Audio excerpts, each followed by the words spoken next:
Oh boy, here we go again.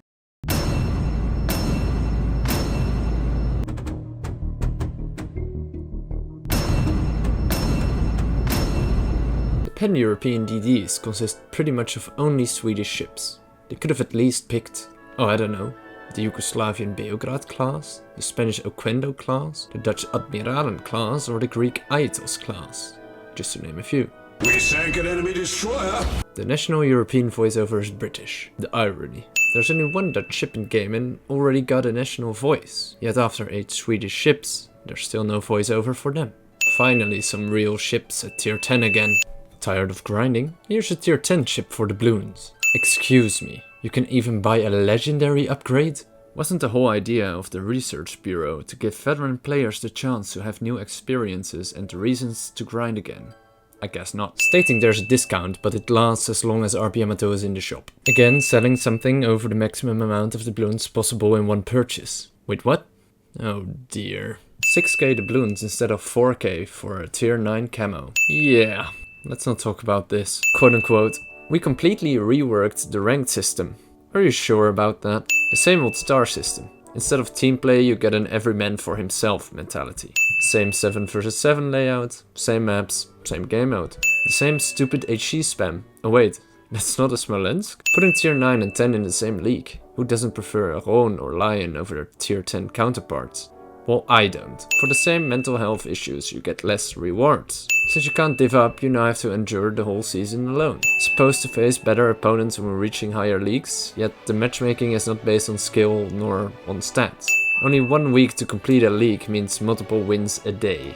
Irrevocable ranks help the worst players more than the better ones. Besides irrevocable ranks, there are also irrevocable leagues. This way people can spam games without the fear of ever downgrading. This whole system contradicts the nature of ranked. The whole point of competitive isn't getting the best rewards, but to play against your own skill level. Thus, the average population shouldn't be in the highest possible league as all these other games show. But time will have to tell if these irrevocable leagues actually change the population. Splitting a line just to introduce fake ships no one was waiting for.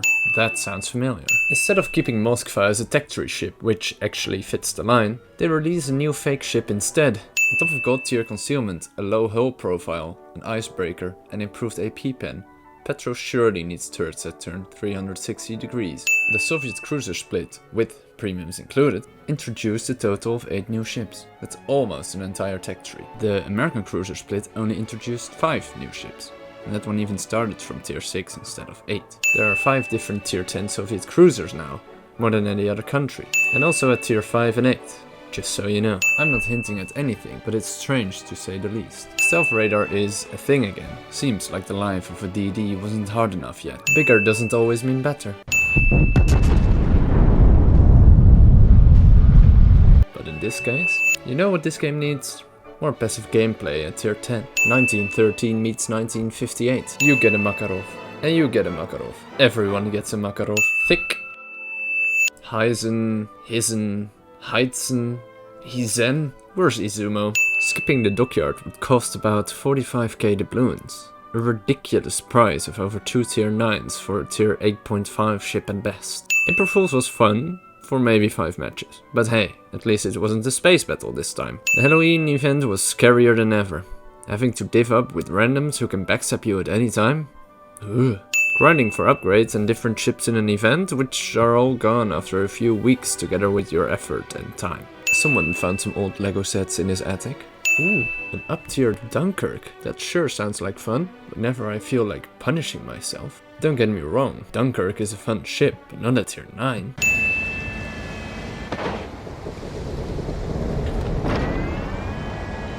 Turret sounds are still delayed. Pommern, Georgia and Set 44 are the same price?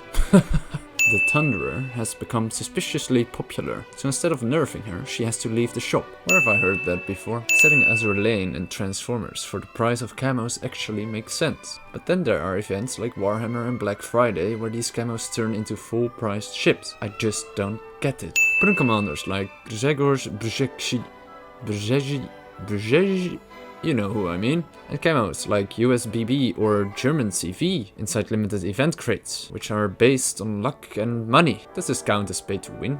Being able to mount or demount multiple flags at the same time, a very welcome update. But the UI is still pretty slow. Nerfing the secondaries on WeeGee, a ship with an actual different playstyle from her class, just so she fits in with the rest of the group. Germany suffers? 360 no-scopes in World of Warships? Just dodge, but there might be 11 other players looking at you. Besides, by trying to dodge an attack from one side, the CV can line up a perfect strike from the other side. Worst is, they can repetitively do this. Double CV matches are still a thing.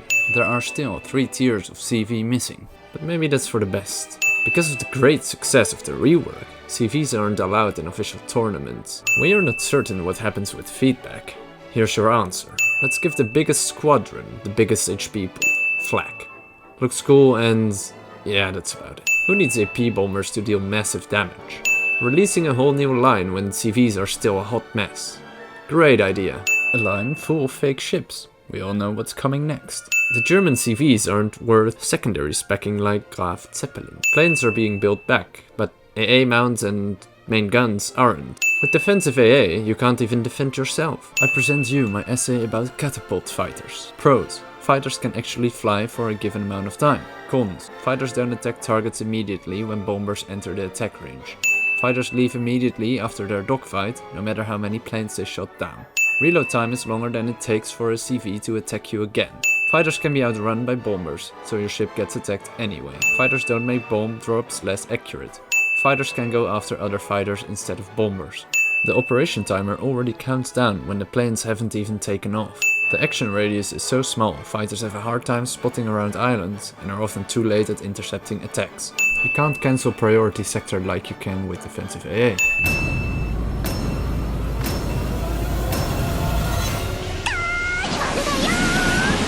Quiet, please. No need to shout. No need to yell. No need to have a riot. Shut your eyes. Take a deep breath. Oh, you've gone all quiet. The chonk chart. A fine boy. He chonk. A heckin' chonker.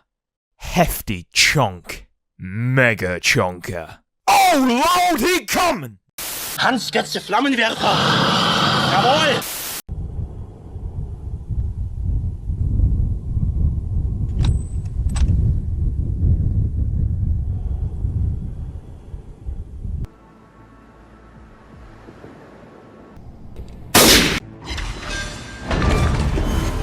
Крейсер врага потоплен.